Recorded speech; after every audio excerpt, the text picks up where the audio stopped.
For information on the news around you, keep watching Face Talk YouTube channel. Subscribe to the तो latest. आज मेरे लिए बड़ी सौभाग्य की बात है।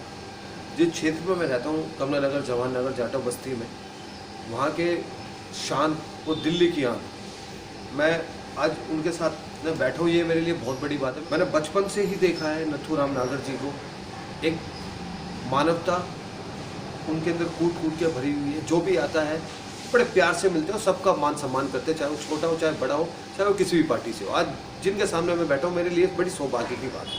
इससे ज़्यादा मैं क्या कहूँ। और मुझसे वार्तालाप करके उनके विचार अपने चैनल के माध्यम से आपके सामने लाने की कोशिश करता हूँ। ताऊ जी नमस्कार। नमस्कार जी, नमस्कार। आपके चैनल का पहले तो मैं शुक्रिया धन्यवाद करता हूँ जी। आप टाइम निकाल के आए। आप दीजिए, क्या सवाल पूछना चाहते हैं? ताऊ जी पहले एक ही सवाल करता हूँ। अभी 35-40 दिन दिल्ली कूड़े के ढेर में तब्दील हो गई थी लगभग। कांग्रेस के कार्यकाल, कांग्रेस के कुछ बड़े नेताओं से हमने बात करी और आपने अपना जीवन लगभग कांग्रेस के लिए ही बिताया है और कभी आपने कोई पलटी भी नहीं खाई, जैसे लोग आजकल बड़ी पलटी मारते हैं। कांग्रेस के काल में कभी ऐसी छींटाकशी नहीं मिली 40 दिन में, क्या इस बात में सच्चाई? नहीं, सच्चाई बिल्कुल है। कांग्रेस के टाइम में कभी हमारा जो वाल्मीकि समाज है, कभी ऐसी स्थिति पैदा नहीं हुई कि उनकी पे रोकी जाए, 5-5 महीने तनख्वाह ना दी जाए। ये हमने तो अपनी लाइफ में पहली बार देखा है जो हुआ है। और जो हमारा वाल्मीकि समाज है, सुबह अपने बच्चों को छोड़ के आते हैं, बेचारे हमारी गंदगी साफ करते हैं। सबसे पहले हमारा दायित्व यही बनता है, जो भी उनकी तनख्वाहें हैं, उनकी पेंशन है, उन्हें जैसे कांग्रेस के टाइम में 31 तारीख को, 30 तारीख को उनको सब पैसे मिल जाते थे। ये पहली सरकार है जो बैठी है कॉरपोरेशन के अंदर। 5-5 महीने सफाई कर्मचारियों की तनख्वाह नहीं है। रिटायरमेंट आदमी जो हो गए 2-2 साल से धक्के खा रहे हैं, उनकी पेंशन नहीं मिल रही। तो कहीं ना कहीं आप मानते हैं कि जो आम आदमी पार्टी जो इस वक्त राज्य में बैठी है वो दोषी है या भारतीय जनता पार्टी दोषी है? नहीं, भारतीय जनता पार्टी दोषी है। आम आदमी का इसमें कोई रोल नहीं है। जब तक सेंटर में उनकी सरकार है, कॉरपोरेशन में उनकी सरकार है, ये तो ये सेंटर वालों को देखना चाहिए ना, क्या दिक्कतें पैदा हो रही हैं, क्यों ऐसी दिक्कतें हो रही हैं। आपने पूरी दिल्ली के अंदर सर्वे भी करे होंगे, आप पूरी दिल्ली में गए भी होंगे, आपने अपनी लाइफ में भी कभी ऐसा नहीं देखा होगा कितना कचरा सड़कों पे, गलियों के अंदर। और जिस बीमारी से हम गुजरे, ये तो और उसे पैदा करना चाह रही है बीजेपी, मारना चाह रही है लोगों को। कितने लोग मरे, कितने बुजुर्ग मरे हैं, अभी तक लोगों में वो भय नहीं निकला। दूसरी बीमारी ये पैदा कर दी इन्होंने। झुग्गी झोपड़ियों में जाके देखो, आप तो अभी फौज कॉलोनियों में हो, घूम रहे हो, झुग्गी झोपड़ियों में इतना कचरा, इतना गंद है, महामारी फैलने का खतरा है।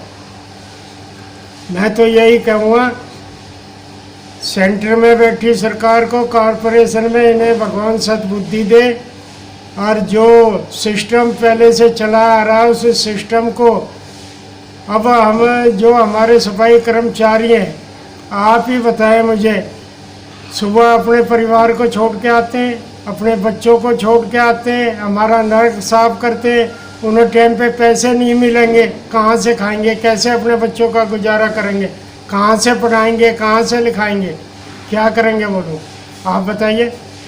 तो आप मानते हैं कहीं ना कहीं केंद्र की सरकार दोषी है? नहीं, दोषी है, दोनों सरकार दोषी है, कॉरपोरेशन भी दोषी है, केंद्र की सरकार भी दोषी है। दूसरे के ऊपर वो डालते हैं कि दिल्ली सरकार पैसा नहीं दे रही, दिल्ली सरकार पैसा नहीं दे रही। अपने भ्रष्टाचार को नहीं देख रहे, कितना भ्रष्टाचार फैला हुआ है। किसकी जनता है? किसकी जनता है, गरीब आदमी मरता है। कितना कॉरपोरेशन के अंदर आज के टाइम में भ्रष्टाचार है, आपने ये जाके देखा है? अच्छा, आप चेयरमैन भी रहे और अब आप मानते हैं कि उस समय में बहुत बड़ा परिवर्तन हो चुका है? नहीं, परिवर्तन तो काफ़ी परिवर्तन भी है। मैंने तो 10 साल हम रहे हैं, 5 साल लगातार मैं चेयरमैन रहा हूँ। हमारे टाइम में कभी ये सिस्टम नहीं खराब हुआ। मैंने अभी बताया भी है आपको, हमारे टाइम में जब मैं चेयरमैन था, मेरे चेयरमैन ऑफिस में सिविल लाइन में कोई भी रिटायरमेंट होने से 2 दिन पहले उनके चेक, उनके सब चीज़ अपने कॉरपोरेशन के दफ्तर में मंगा के उनको बाकायदा दे के सम्मानित करके भेजते थे।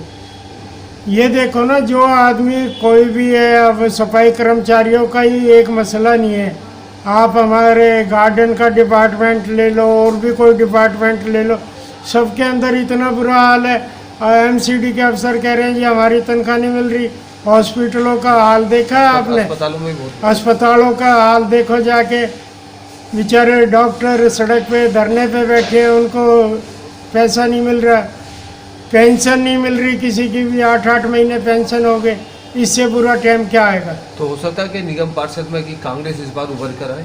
नहीं, उम्मीद है कांग्रेस आएगी, बिल्कुल उभर के आपने आएगी। बहुत बड़ी गैप ले लिया, दूरी ऐसी बना ली है आप नहीं, दूरी कुछ नहीं बनाई हुई, पार्टी से जुड़े हुए हैं, जो पार्टी का काम मिलता है करते हैं, पर हालात खराब हैं, करें क्या? कोई सुनने वाला नहीं है, ना एमसीडी में ना कहीं भी है, कोई सुनने वाला नहीं है, कोई देखने। तो आज तक अपने कार्यकाल के अंदर हमने तो किसी आदमी से ये भी नहीं पूछा आप कौन सी पार्टी से आए हो, कहाँ से आए हो। जो आया हमें पता है, मजबूरी में आया है, अपने काम के लिए आया, उसका काम पहले होना चाहिए। हमारे कोई फर्क नहीं पड़ता वो किस कोई ना, भी ना, आपके क्षेत्र का है या नहीं है, किसी पार्टी से है नहीं, सिर्फ मानवता है। नहीं, मानवता है, उम्मीद करके आया ना। कोई भी इंसान, मैं किसी के पास भी जाता हूँ आपको लेके जी इसका काम है, इसीलिए जाता हूँ ना, इसका काम होना चाहिए। तो आपने दूरियां क्यों बनाई है? नहीं, दूरियां काहे की बनाई हुई है? आपको तो आना चाहिए दोबारा। नहीं, दोबारा आएंगे, बिल्कुल आएंगे। पूरी उम्मीद है कि इस बार पूरी तैयारी के साथ, बिल्कुल रणनीति आएंगे, के साथ। पूरे अच्छा। दल बल के साथ आएंगे। अच्छा, एक चीज आपकी बड़ी सराहनीय है, बड़े बड़े दिग्गज नेता, मैं नाम नहीं लूँगा, जिन्होंने अपना लगभग जीवन कांग्रेस में बिताया, लेकिन आज वो पलटी कर चुके वो उनकी निजी मामला है, लेकिन आपने उनका पर्सनल है। अच्छा, एक छोटा सा सवाल, क्या आपका जो आजीवन है वो कांग्रेस के लिए ही समर्पित है? नहीं, अभी तक तो कांग्रेस के लिए है, आगे का कुछ कह नहीं सकते। जी, मतलब उतार चढ़ाव जिंदगी है, ये तो आते चलते रहते हैं, इसमें क्या दिक्कत है? जी। अच्छा, फेस वार्ता के माध्यम से कुछ भारतवासियों से आप कुछ कहना चाहेंगे? मैं तो भारतवासियों से यही कहूँगा, जो हालात हमारे देश में चल रहे हैं, मैं तो यही कहूँगा अपना बचाव रखें, और जो हमारे ये सेंटर में और एमसीडी में सरकारें बैठी हैं, इन्हें सद्बुद्धि दे।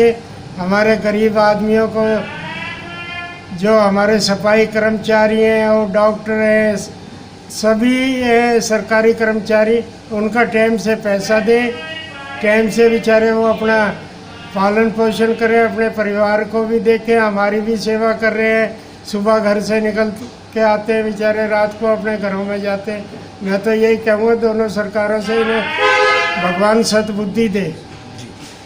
तो देखा आपने, एक बात बड़ी गहरी लगी। नथुराम नागर जी ने कहा कि मुझे कोई फर्क नहीं पड़ता, वो किसी भी पार्टी से हो, मेरे पास जो आएगा मैं सहानुभूति दूंगा, मैं पद पे हूँ या नहीं हूँ, मैं ऐसी जन कल्याण करता रहूँगा।